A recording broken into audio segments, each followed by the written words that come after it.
Bon, tu es en direct. Bonjour à tous. Merci pour votre participation à notre troisième webinaire de cette semaine consacré au logement locatif intermédiaire avec une thématique spécifique pour aujourd'hui, donc les résidences-services. Nous avons retenu vos nombreuses inscriptions puisque vous êtes autour de 240 à avoir porté intérêt à notre événement.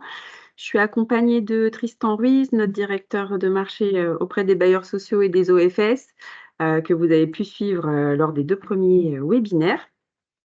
Je vous propose d'attendre encore quelques minutes pour permettre à tous les participants d'entrer, et nous pourrons commencer.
Je vais mettre d'ailleurs un message dans la conversation pour que vous sachiez que vous pouvez tous participer à travers la conversation et le chat, et je relayerai les différentes questions qu'il peut y avoir à Bénédicte.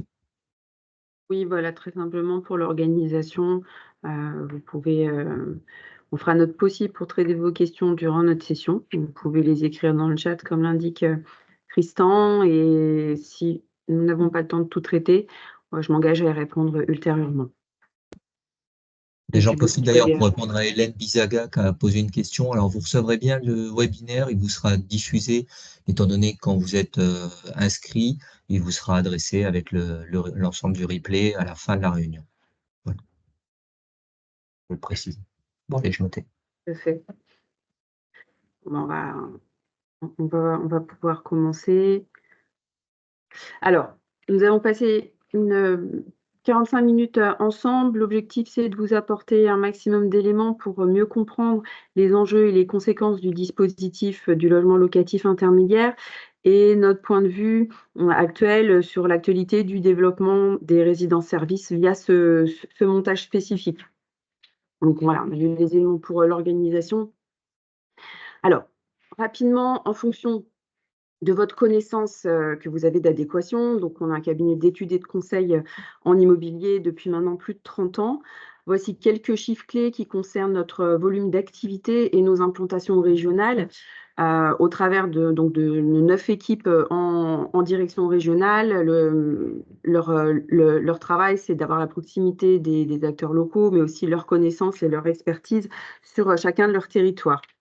Donc, nous intervenons tout au long d'un projet, dès l'amont, avec des études des marchés immobiliers notamment, jusqu'à notre accompagnement pour la commercialisation de vos programmes. Actuellement, Adéquation est leader français des études de marché sur le segment du LLI. On est à ce jour, après 3 années de travail, à 6500 études réalisées sur le territoire national. Et donc moi, pour me présenter rapidement, donc Bénédicte Coulon, je travaille sur le segment des résidences-services, donc à l'échelle nationale, et j'accompagne les différents acteurs de l'immobilier dans le développement de leurs projets. Pour poursuivre, nous avons décidé, on va dire, d'estampiller ces 3 webinaires LLI à des labs.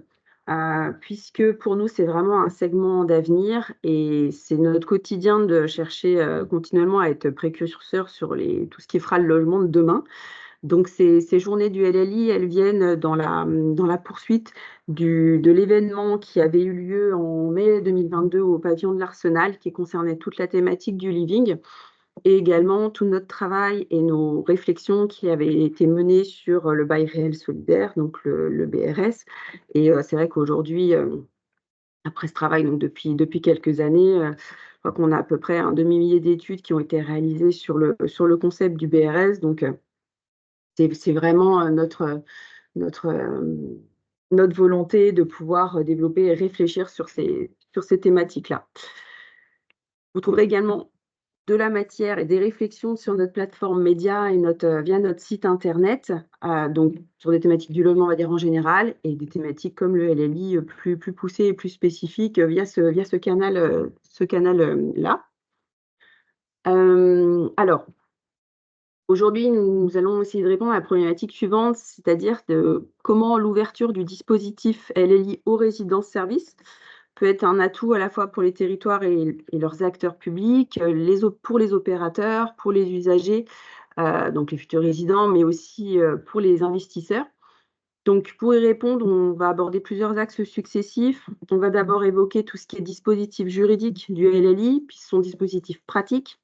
Également voir quels sont les atouts et les intérêts pour les acteurs de l'immobilier, les différents profils des usagers en résidence-service et questionner l'appréhension de la profondeur de marché avec une hypothèse et un exemple sur un territoire, que nous avons choisi. Et nous poursuivrons avec vos questions. Et comme je vous le disais, essayez d'en traiter un maximum aujourd'hui pour pouvoir vous apporter des réponses. Alors, pour le dispositif juridique, alors très simplement, déjà la définition du logement locatif intermédiaire, qu'est-ce que c'est? Donc c'est pas voilà, ça date pas d'hier maintenant, c'est apparu en 2014 et l'objectif était de répondre et toujours de répondre aux besoins, des classes moyennes qui étaient, confrontées, à des coûts de logement trop élevés. Donc si on a à retenir quelques caractéristiques, principales, du concept, c'est que c'est vraiment un logement à loyer modéré. Donc le montant, il se situe vraiment entre, le marché du logement social, le marché du logement libre et avec une décote en fonction des territoires et de leur dynamique, de 10 à 20 points. C'est également un dispositif qu'on retrouve dans des zones tendues, donc éligible principalement en zonage Pinel, donc A et B1, puisque quand vous sortez de ces zonages-là, on a d'autres dispositifs, donc le prêt locatif intermédiaire, le PLI pour les zones B2 et C, qui est peu développé, et également le prêt locatif social, le PLS, donc avec un taux plus favorable sur ces autres zonages. Ce qu'il faut retenir aussi, c'est que le dispositif du LLI, dans ces projets-là, il y a une condition de mixité sociale. Donc au-delà de l'accession libre, il y a vraiment donc un quart du projet, donc en nombre de logements, qui est pour le logement locatif social.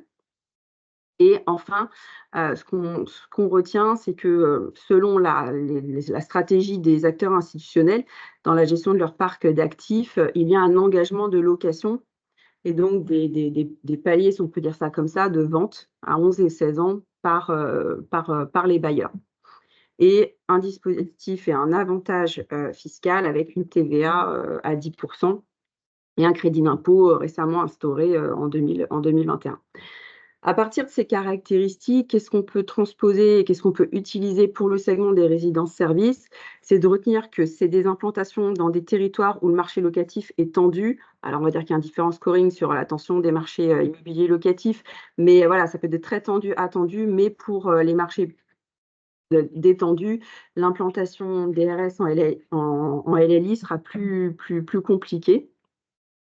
Ce qu'on peut retenir aussi, c'est que c'est un produit qui peut, plaire aux investisseurs avec un taux de rendement qui est supérieur, au taux de rendement attendu dans le résidentiel classique.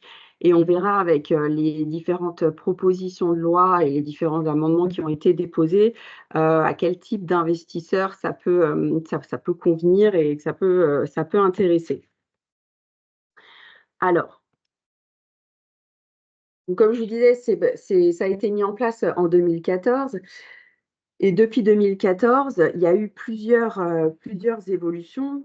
Déjà donc une première étape en 2022 et puis ensuite, celle dont on s'intéresse de très près aujourd'hui en 2024, au travers du projet de loi de finances. Et les évolutions qu'on peut retenir, c'est l'arrivée dans le dispositif de 200 communes en zonage qui ont été classées maintenant en zonage A et B1. Donc, ça vient s'ajouter à peu près aux 1700 communes qui étaient déjà dans ce dispositif. Et concrètement, c'est quand même 4,5 millions d'habitants en plus. Et si on fait le parallèle avec les résidences-services, ça augmente le potentiel de ménage qui est éligible et donc de facto le volume de logements à produire et les attentes en logement temporaire qui en découlent. À ces 4,5 millions d'habitants s'ajoutent les 1,5 million grâce au pacte LLI qui a été signé en mars 2024, une deuxième vague de reclassement, et pareil, des besoins auxquels il va falloir répondre. Et lorsqu'on voit les communes qui sont passées dans les zonages A et B1, quand on travaille sur les résidences-services et les potentiels dans les territoires, on voit que c'est des communes qui, aujourd'hui, de par leur dynamique économique, ont un besoin de résidences-services. Pour poursuivre sur les évolutions, donc on va dire les perspectives de développement pour le logement LLI, il y a quatre principales évolutions. Donc, je sais que vous les avez vues avec mes collègues hier et avant-hier. C'est à la fois une extension du régime du logement locatif intermédiaire au parc ancien.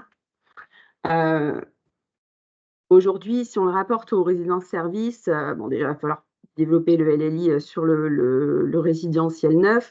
Mais quand on pense, par exemple, déjà au travail de certains opérateurs, notamment en co-living, donc sur le marché du livre qui réhabilite, qui divise justement, plus qualitatif, qui répondent plus aux normes actuelles, on peut déjà se projeter et dire si le LLI s'ouvre au parc ancien, ça peut être un potentiel et un levier de développement pour ce type de produit.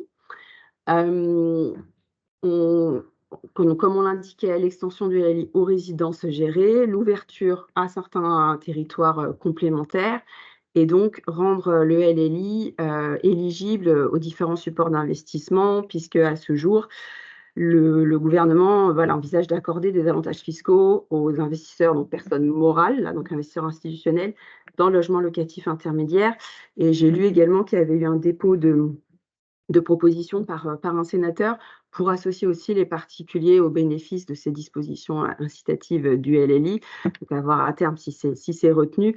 Mais on essaie d'intéresser toute la sphère qui pourrait investir dans le LLI. En parallèle de la proposition de loi le projet de loi de finances, on a le projet de loi qui est relatif au développement de l'offre en logement abordable. Donc, il date d'avril 2024 et on a vu, je crois, pas plus tard qu'hier, que ça y est, le parcours de cette loi commence au Parlement et que les discussions ont été entamées. Sur ce projet de loi, nous, on a un article qui a retenu notre attention, c'est l'article 13 qui est consacré à l'ouverture du bail mobilité au logement social. Donc, comment faire le lien avec les résidences-services? C'est tout simplement que le bail mobilité, quand il a été mis en place par la loi Elan en 2018, l'objectif c'était de pouvoir loger pour une durée de 1 à 10 mois dans un logement meublé des personnes qui étaient en transition, étudiants, néo-actifs, ce type de public. Il y a des contraintes, j'allais dire des consignes, c'est-à-dire qu'il n'y a pas de renouvellement du bail mobilité. Vous ne pouvez pas non plus, dans cette proposition de loi, après aller dans le parc de logement social, mais néanmoins, pour une période de 1 à 10 mois, ça solutionne les problèmes de logement temporaire de plusieurs types spécifiques de population qui arrivent sur un territoire et qui ont besoin de se loger. Donc cet article, vraiment, nous, on le trouve intéressant, surtout quand on voit les évolutions de parcours de vie des jeunes actifs, même très jeunes actifs et étudiants, comme par exemple l'augmentation des contrats d'apprentissage, des contrats d'alternance et qui demandent une mobilité aujourd'hui qui n'est plus approuvée. Donc on a vraiment ces deux axes réglementaires et législatifs qu'on suit, donc avec le projet de loi de finances et ce projet de loi de logement abordable. Et toute cette législation, on peut l'appliquer sur une offre de logement ça s'applique pour ça justifie avec les durées de séjour et ça justifie avec les publics cibles qui sont similaires. Donc, depuis début 2024, donc les RS sont éligibles au régime du LLI. Le décret est en cours de préparation et on s'est demandé, voilà, quel est le but de ce décret? Qu'est-ce qu'il y a besoin de clarifier? Et aujourd'hui, c'est vraiment le principe de en résidence-service, oui, on a un logement, mais on a aussi des espaces communs et des services. Donc, comment ça va s'imbriquer dans un loyer? Comment ça va être facturé? Et là, assez schématiquement, on a rappelé à travers d'un exemple d'une résidence actuellement en exploitation, qu'est-ce qu'un usager paye? Oui, il paye un logement, mais il paye un logement meublé équipé, il paye des services communs, il paye des charges de l'exploitation de la résidence, de la vie de la résidence et des charges locatives, et également des frais de dossier et un dépôt de garantie qu'il peut récupérer à la fin. Et ça, que ce soit dans le libre, dans le social, ça va être le même principe. Dans mon loyer, je paye des services, je paye un accès à des espaces communs et beaucoup d'éléments qui sont inclus dans mon loyer. Donc, on va vraiment pouvoir transposer cette décomposition et ce montage dans un logement locatif intermédiaire. Et avant de conclure sur la présentation du dispositif, on a fait l'exercice de positionner le logement intermédiaire parmi toutes les offres actuelles en logement géré et en possibilité de logement pour un étudiant, par exemple, donc, qui généralement se loge dans une petite typologie de logement, qui arrive sur un territoire. Donc oui, il a la résidence service étudiante, j'allais dire libre, donc la plus onéreuse. Il peut aller dans le diffus. Il peut aller aussi en résidence gérée sociale ou conventionnée. Ou dans le parc social classique, et j'allais dire, c'est tout. Donc, si vous n'êtes pas éligible au logement social et si vous n'avez pas les moyens d'aller en résidence service étudiant privé, ça commence à être compliqué pour se loger. Et donc, selon nous, c'est là où vraiment le logement locatif intermédiaire a toute sa place. C'est une réelle offre nouvelle pour permettre à ces populations en transition de pouvoir avoir un logement sur leur nouveau lieu de travail ou sur leur nouveau lieu d'études sur un nouveau territoire pour eux. Vous voyez là, on voit vraiment le delta entre une RSE qui est un tout petit peu moins en dessous de 600 €, donc c'est quand même un très gros budget pour un étudiant, face à une résidence gérée sociale qui est quasiment à moitié prix. Entre les deux, il n'y a pas d'offre et avec service, et donc c'est vraiment ce manque-là qu'il faut combler. Alors, si on déroule et qu'on passe maintenant sur, on va dire, une présentation plus opérationnelle, on a voulu savoir pour voilà, quelles raisons et quelles destinations au niveau public pouvaient intéresser cette mise en place de dispositifs. Et c'est là où, en faisant un petit peu une liste comme celle que vous voyez à l'écran, se rendre compte que le public prioritaire en résidence-service avec le dispositif du logement locatif intermédiaire, selon nous, ça pouvait davantage intéresser la tranche d'âge des étudiants néo-actifs alternant en apprentissage et après des jeunes actifs. Mais vraiment dans jeunes actifs, je pense aux travailleurs saisonniers, je pense aussi aux travailleurs essentiels, donc jeunes actifs ou un peu moins jeunes actifs, mais avec des besoins de logement temporaire, et également les familles monoparentales. Donc cette sphère qui, on va dire, navigue entre CSP modeste, CSP intermédiaire. Donc là, pour moi, ils ont vraiment voilà, leur place et c'est des sites potentiels pour se loger dans un logement locatif intermédiaire. Juste pour rappel, quand on voit qu'aujourd'hui, le logement étudiant, le parc, qu'il soit privé ou social, il répond à environ 10% des attentes du nombre d'étudiants. On a quand même un très gros retard. Les travailleurs essentiels, je regardais, je crois, au dernier recensement de l'INSEE, rien que sur l'Île-de-France, ils sont 800 000. Et vous avez un bon tiers qui vit dans le parc du logement social. Donc, ça permet déjà de dire qu'au niveau profondeur de marché, il y a quand même du potentiel. Mais ça doit rester sur des petites typologies. c'est pour ça que quand je mets les seniors autonomes et dépendants, voilà, que je valide pas, c'est pas qu'il n'y a pas de potentiel du tout et qu'on ne peut rien faire. C'est juste qu'on sait que pour une résidence senior, on va aller en typologie jusqu'au T3, donc c'est-à-dire quand même un loyer plus élevé de fait, et que ça nous semble moins un public prioritaire pour bénéficier du dispositif. Il y a également un sujet qui se pose, c'est alors j'ai mis famille monoparentale, mais j'aurais pu élargir aussi à famille tout court. C'est l'arrivée des familles dans les territoires où il y a des gros projets de réindustrialisation, donc où on va dire les revenus de ces familles-là n'est pas forcément très élevé. Je pense à titre d'exemple à toutes les villes qui ont été élues pour avoir des sites d'EPR, d'EDF.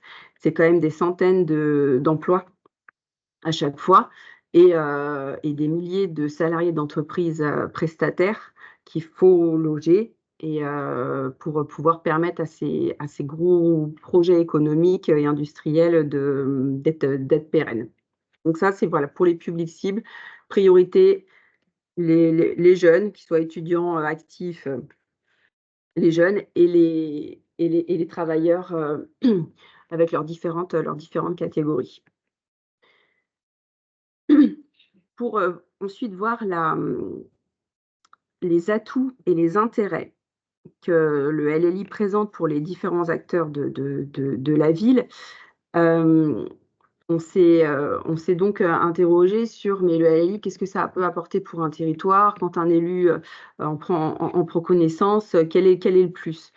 Et moi, je dirais que c'est un vrai outil d'aménagement puisque quand on est dans l'étape de programmation, de définition de projet, ça permet d'anticiper la demande de besoin, ça permet d'apporter une offre supplémentaire et côté élu, ça leur permet de combler, ce vide aujourd'hui, qu'il y a dans les programmations de logement pour pouvoir répondre aux différentes attentes.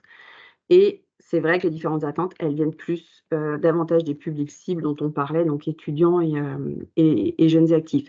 Et après côté sphère privée, bah oui, c'est vrai, c'est un nouvel outil, d'investissement pour les acteurs.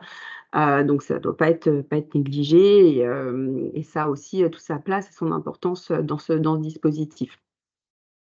Ce qu'on Quand je mets voilà, les indicateurs clés à prendre en compte pour la réussite du LLI, en RS, ça a quand même des similitudes. Oui, il faut être en territoire tendu. Oui, il faut avoir une adresse, bien implantée, avec un besoin de logement, être dans un secteur où l'accession reste difficile. Si je fais un parallèle, ne serait-ce qu'avec, les résidences pour jeunes actifs ou de co-living, c'est là où ça fonctionne, c'est-à-dire où l'accession, est beaucoup trop chère, mais où le besoin est présent pour les jeunes ménages. Et donc, c'est là où le LLI a également, toute sa place. Donc ça, c'est quelques indicateurs, qu'on peut retenir pour pouvoir, développer une résidence-service, via ce dispositif. Hem Là, on a fait un parallèle entre le nombre moyen d'annonces locatives qui a été publié, donc voilà, sur plusieurs années et l'évolution du volume de logements intermédiaires produits. On a bien distingué les 2 moments où il y a eu les plans de relance, donc de la Caisse des dépôts et consignations et du groupe, Action Logement. Donc les efforts de production, voilà, ils sont réels, hein, les chiffres le disent. En parallèle, vous avez moins d'offres locatives qui peut s'expliquer notamment, par une baisse de la production de logements, mais aussi par un parc locatif ancien qui n'est pas dont l'entretien n'est pas forcément optimal et qui ne répond pas aux attentes des futurs habitants et des futurs résidents. Donc ça montre quand même qu'il y a davantage de besoins, en logement pour des cibles spécifiques. C'est pas parce qu'il y a moins d'annonces qu'il y a moins de besoins et qu'on arrive à répondre aux demandes. Là, on a indiqué et je sais que mon collègue Alessandro, vous l'a présenté aussi hier, quand on prend les 2 acteurs majeurs, qui développent le LLI en France, aujourd'hui, on a quand même des profils assez similaires et c'est ça, à mon sens, qui est aussi important, parce qu'on les retrouve en résidence-service. C'est quand même un profil qui est jeune, Donc soit on est vraiment dans la tranche, jeunes actifs, qui sont donc, locataires, qui travaillent, et qui ont, voilà un revenu moyen, voilà entre 3 000, on est entre 3 000 € pour, la Caisse des dépôts et consignations et 3 700 €. Donc une part importante qui est consacrée, au logement, avec un revenu, comme je vous le disais tout à l'heure, plutôt on est, sur la CSP intermédiaire.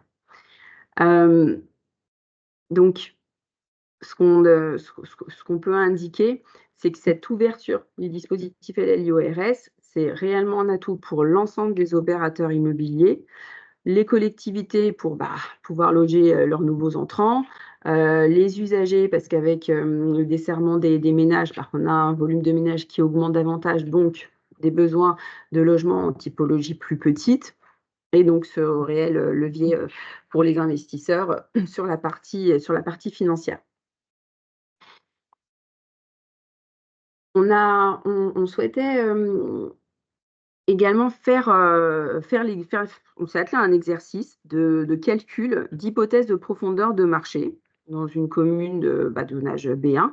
On a pris Le Havre parce que, pour nous, c'est un territoire qui est vraiment, qui a des dynamiques économiques, très, très présentes, qui accueille de nouveaux entrants, jeunes actifs, étudiants, de plus en plus chaque année et qui a un parc locatif ancien qui répond pas aux attentes. Les DPE sont pas, voilà, permettent pas, de pouvoir répondre aux besoins d'une population et on s'est interrogé sur le volume de ménages que ça pourrait, concerner et là, on a, à l'échelle de la commune du Havre, sur une petite typologie, recensé les différents loyers en fonction en fonction des offres. Donc, de la résidence service étudiant privé jusqu'au parc social, géré et le parc social, non géré et c'est là qu'on se rend compte que si on extrapole et qu'on applique une décote du libre à l'intermédiaire de 10 à de voilà, entre 10 et 15 points, on voit que ça permet de toucher davantage de déciles de population et donc de répondre à leurs besoins de logement et on retrouve, même si là, c'est le résidentiel avec service, vraiment cette partie du 5e décile dont Alessandro vous parlait déjà hier, qui est une tranche de la population qui peut tout à fait avoir accès au LLI et donc pour les publics spécifiques, tout à fait avoir accès à un logement temporaire sur ces territoires-là. Et même si on applique, entre les plafonds de revenus, pour, les personnes, pour le logement, pour le parc social et aussi la non-éligibilité des déciles les plus importants, ça fait quand même un volume assez important puisque là, on avait calculé un petit peu moins de 5 000 ménages potentiels, éligibles au LLI pour les décohabitants, les ménages de moins de 30 ans. En prenant que les CSP modestes et intermédiaires, hein, je tiens à le préciser et en regardant aussi, l'analyse de la vacance du parc de logement social, au Havre, qui est de 2,1 %. Donc c'est-à-dire qu'il y a peu de stock, peu de réserves et donc un une rotation assez faible et on a renouvelé l'exercice pour, la tranche d'âge des jeunes actifs. Donc là, on a pris une typologie plus grande, T2, donc on a adapté les revenus, adapté, la capacité budgétaire de loyer et voir qui pouvait, être, éligible, solvable pour du LLI et pareil sur les volumes du Havre, on arrive quand même à un potentiel de 7 500 ménages aujourd'hui, CSP ISO, hein, modeste et intermédiaire, et l'analyse du parc de logement social. Donc ce dont on se rend compte, voilà, c'est on va dire une rapide démonstration, mais sur une commune dans le bon zonage, si je peux dire ainsi, pour le dispositif et ça peut s'analyser et l'exercice peut se faire sur d'autres communes, bien évidemment. Et cette hypothèse de profondeur de marché dans le cadre de vos projets, est vraiment, très importante à appréhender et même vis-à-vis des élus, de pouvoir justifier cette nouvelle offre, et toute sa place dans un projet immobilier. C'est l'étude de potentiel. Je vais regarder en parallèle si on a des interrogations. sont arrivés. Non, pour le moment, ça laisse relativement pantois les interlocuteurs. Bon, c'est pas très grave. Moi, j'ai une question, en tout cas, pour le coup. On avait évoqué en introduction la notion un peu de marché qui serait peut-être un peu détendu. Est-ce que ça, tu avais évoqué le fait qu'il y avait moins de potentiel, ce serait lié en tant que tel au produit LLI qui serait moins de potentiel parce que non éligible sur ces communes, ou c'est plus une question de loyer positionné qui serait trop proche du libre? Bah, de loyer positionné, mais j'allais dire aussi de la, dynamique du territoire. C'est vraiment en fonction, par exemple, de l'arrivée de nouveaux projets, de pôles d'enseignement supérieur, par exemple, ou de nouveaux, projets, industriels qui va D'accord. déterminer après le besoin en logement temporaire. Donc si on dissocie bien le volet financier, en effet, en milieu, moins tendu, bah oui, le bilan de l'opération à la liste, ça peut être, plus complexe, il faut le prendre en compte. C'est également le profil du territoire qui est important et ça peut être tout à fait le développement de résidences, services en LLI avec des volumes de logements, moins importants, mais qui répond à une demande, à un moment donné parce que la programmation du territoire a fait qu'il y a des projets qui arrivent sur ce secteur-là. Ah, d'accord. Quand il y a des déménagements, par exemple, de filières d'université ou d'arrivée d'écoles supérieures avec des filières spécifiques, le besoin, il est tout de suite avéré.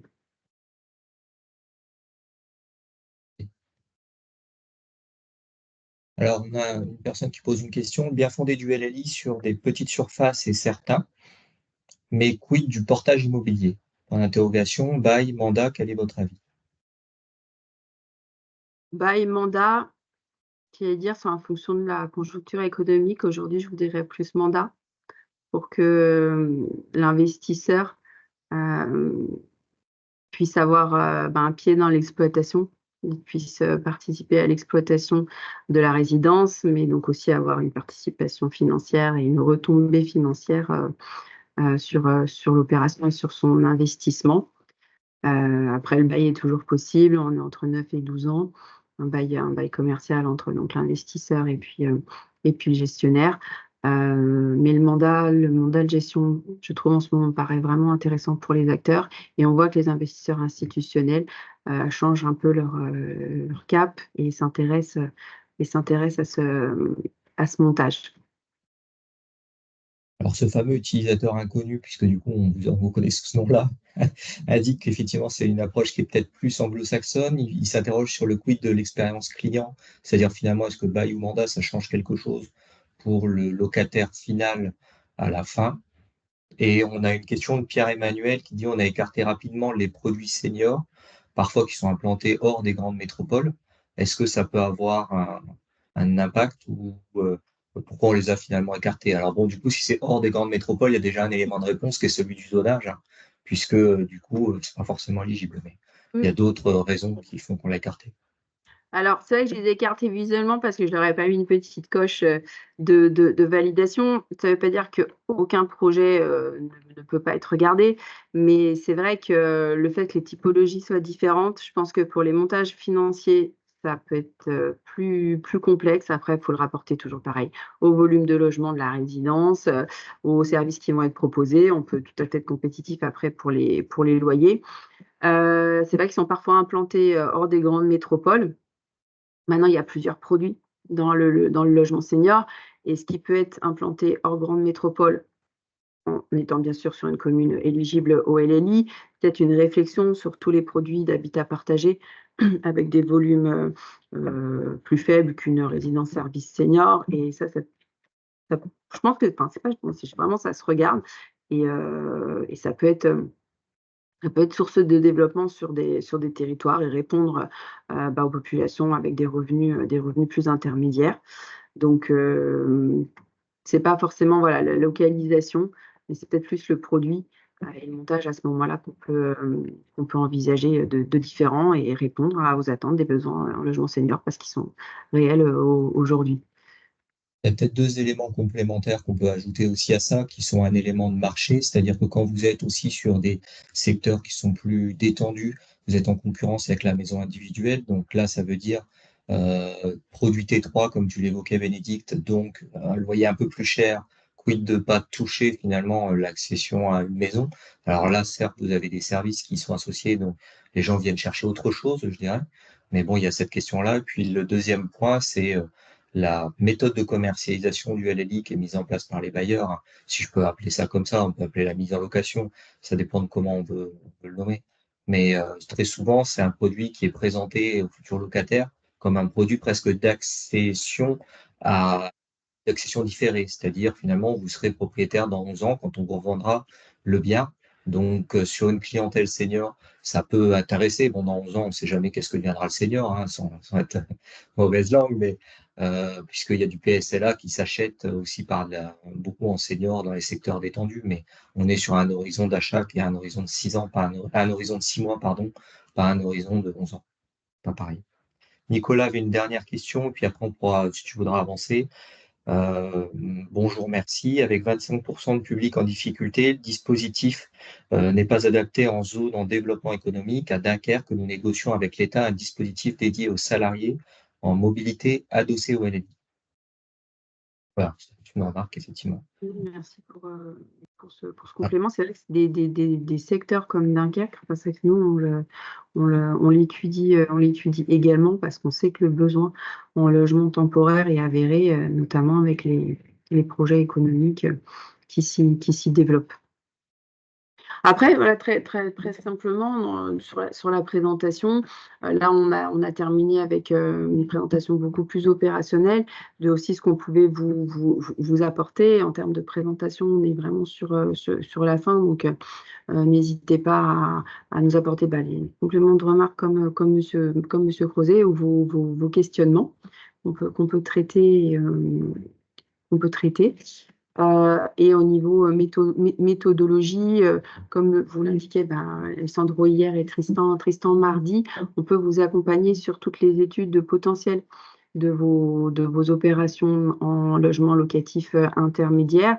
Et donc, sur le volet résidence-service, en effet, faire cet exercice et ce travail de se dire, mais quelle est la profondeur de marché pour ce dispositif, pour mes cibles spécifiques que je veux cibler, et donc les produits attenants, donc le potentiel réel sur un territoire.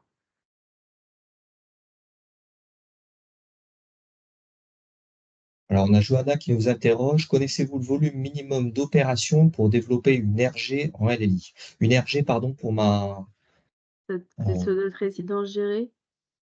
gérée. Alors, le volume minimum d'opération. C'est de logement, je suppose que vous voulez évoquer, c'est ça? Oui, nous dit-elle.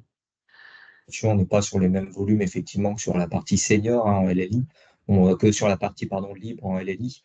Vous êtes sur des unités qui peuvent être beaucoup plus petites. Ça dépend du niveau de service, en général, qu'on vient y associer. Monsieur Benedi, je ne sais pas si vous avez le Oui, complément. niveau de service et puis le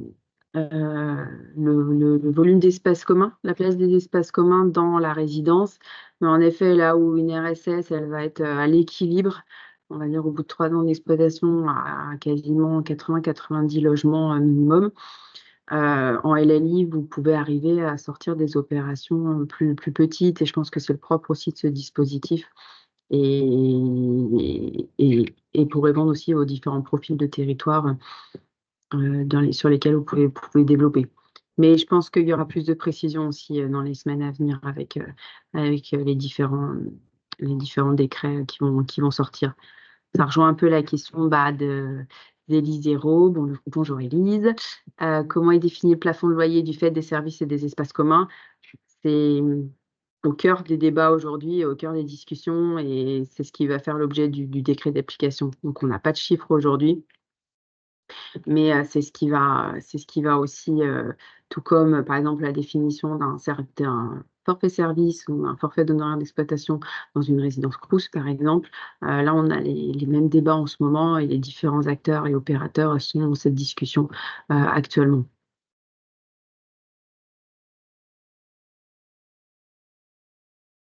Oui, monsieur Moreau, vous avez raison. Il faut bien sûr associer le gestionnaire dès l'amont, et c'est lui qui définira en fonction de son cahier des charges, en fonction de son concept, la question du volume de logement et de l'éventail de services à proposer, d'espaces communs. Alors, on avait une remarque, la difficulté dans l'analyse faite sur le LLI géré, de créer un loyer immobilier investisseur qui permet de faire tourner un bilan de promotion et rester dans un loyer résident qui permettra de couvrir le taux d'occupation, les charges d'exploitation, la fourniture de services et une marge pour l'exploitant. C'est vrai, ça c'est dans un modèle qui est un modèle VFA, c'est-à-dire vente en bloc, pas dans un modèle MOD où le bailleur social couvrirait son propre, enfin bâtirait son propre immeuble.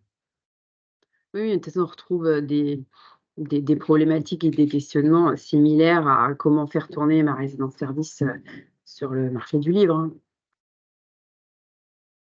C'est ça.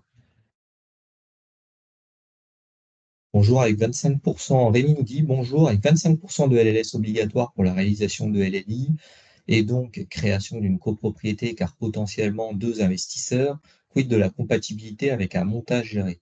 C'est-à-dire finalement, au sein d'un ensemble immobilier, le fait qu'on ait du LLS à côté d'une partie de LLI gérée, est-ce que ça pose question particulière? Non. Alors c'est vrai qu'on n'a pas encore, de retour d'expérience sur ce type d'exploitation. Après, aujourd'hui, on sait qu'il y a des résidences étudiants, qui, dans le même actif, a une partie en logement conventionné et une partie en logement, privé avec partage des espaces communs et chaque acteur, donc le bailleur et puis le gestionnaire privé arrive avec chacun son cahier des charges.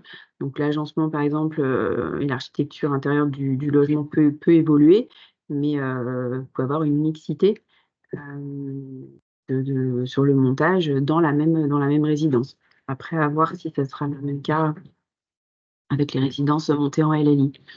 Je ne sais pas d'ailleurs si on peut avoir un lien entre les services d'une résidence, d'un segment avec l'autre. C'est-à-dire que finalement, les services qui sont payés en partie par le LLI pourraient être partagés avec ceux du LLS.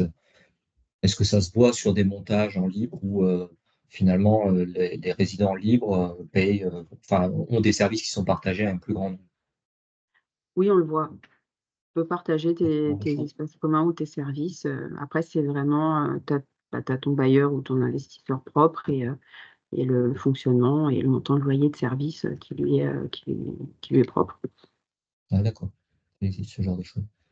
Pierre indique, il s'interroge sur la pertinence du LLI face au PLS. Alors ça, c'est une question que je pourrais peut-être plus répondre. Coefficient de structure, notamment, qui est plus élevé sur les petites surfaces. Le loyer PLS est déjà élevé et je suis pas convaincu que le delta soit significatif. Alors effectivement, le coefficient de structure favorise les petites superficies. Donc ça peut effectivement vous donner un loyer qui va être un peu plus élevé. Il faut se dire que le montage PLS et le montage LLI sont un petit peu différents.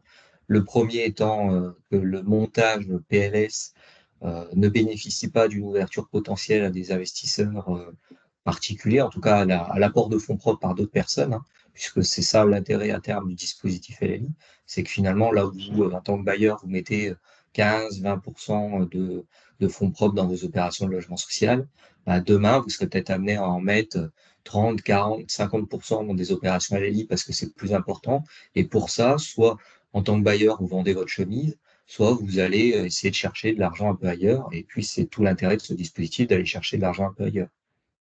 C'est ça la question. Après, la niveau du fixation du loyer, ça sera toujours dans tous les cas le marché libre qui définira quel est le bon loyer. Est-ce qu'il faut se plafonner? Est-ce qu'il ne faut pas se plafonner? Bon, Simon nous a écrit un pavé. Le CCH considère les résidences-services comme un ensemble d'habitations constituées de logements autonomes permettant aux occupants de bénéficier de services spécifiques non individualisables. Les services spécifiques non individualisables sont ceux qui bénéficient par nature à l'ensemble des occupants. Les catégories de ces services sont définies par décret pris après avis de la Commission nationale de concertation. Ah, ça pourrait être une réponse sur GPT, ça. Les services spécifiques individualisables peuvent être souscrits par les occupants auprès de prestataires. Le délai de préavis préalable à la résiliation de ce contrat ne peut excéder un mois. Est-ce que ces services sont les mêmes qu'en LMNP? Alors même si aujourd'hui, voilà, il n'y a pas encore d'écrit, très précis et puis surtout, valider, des échanges qu'on peut avoir avec les exploitants qui sont aujourd'hui tournés vers l'étudiant et puis les résidences jeunes actifs. L'objectif, c'est vraiment de proposer une offre qualitative de service voilà, à la même échelle qu'une résidence de co-living dans le libre. Donc, vous pouvez retrouver les espaces communs de coworking, de salles de sport, toute la partie pour votre espace privatif, d'équipement dans votre logement, d'accès au Wi-Fi, d'accès aux plateformes de streaming. Euh, Actuellement, les discussions, les propositions, c'est vraiment d'avoir des services qui sont les mêmes que dans un logement meublé, que dans une résidence-service gérée. Après, à voir à terme, dans le décret, ce qui est en cours de préparation, bah, comment ça va se facturer. Avec ce décret, bah, comment dans les montages financiers, ça va pouvoir bien se goupiller. Et l'objectif est de proposer des services à la même hauteur que ceux actuels. Il y avait dans les gens qui sont proches du gouvernement en tant qu'acteurs, ils l'attendaient beaucoup pour le mois de juin, ce décret, donc on verra quand est-ce que ça va sortir. Alors, on avait une remarque aussi sur est-ce qu'on récupère la TVA? Est-ce qu'il y aura de la TVA sur le loyer LLI? Est-ce qu'on raisonne en hors taxe ou TTC? Alors là-dessus, quand on fait, je sais pas, une vente en bloc en libre pour une résidence gérée, on parle en hors taxe ou on parle en TTC? On est en hors taxe. On est en hors taxe. Et par contre, le loyer s'exprime en TTC, Le puisque loyer c'est un loyer usager, TTC. voilà, le résident va payer chaque mois, vous êtes en TTC. Ouais, ouais, c'est ça. Et après, la Et pour récupération de la TVA, c'est tous les échanges et les dépôts d'amendements qui sont en cours pour savoir si les investisseurs vont pouvoir bénéficier de ce dispositif incitatif. et pour vous, le taux de cap attendu par un investisseur pour une RSLI? Ah, bonne question. Alors ça, vas-y, si tu sais, lance le sujet. Joker. Joker. Ça, c'est quelque chose qui est très gardé parce que ça dépend beaucoup, notamment du niveau de service que chacun veut mettre, du niveau de fonds propres qui est demandé du niveau, pardon, de rendement qui est demandé par les investisseurs quand ils vont investir dans le LI. Donc là-dessus, pour le moment, c'est pas du tout connu. Oui, et puis aussi, qu'est-ce que l'investisseur achète? Est-ce qu'il va participer à l'investissement pour le mobilier? Quel est l'état? Voilà, est-ce qu'il va acheter une coque froide? Est-ce qu'il va avoir tout déjà d'agencé dans sa résidence? Et ça, ce sont des paramètres dans la négociation financière et donc dans l'achat de la résidence. TTC, quel taux? Euh, alors, pour l'usager, vous êtes sur un loyer de TTC à 20%. C'est ça. Après, Ouais, pardon. la récupération. Le dispositif d'incitation, c'est 10%. Oui, oui, c'est vrai que je mettais 10%, mais c'est dix pour Voilà. cent sur le bâti en tant que tel. Après, sur le loyer, c'est les taux classiques. Voilà.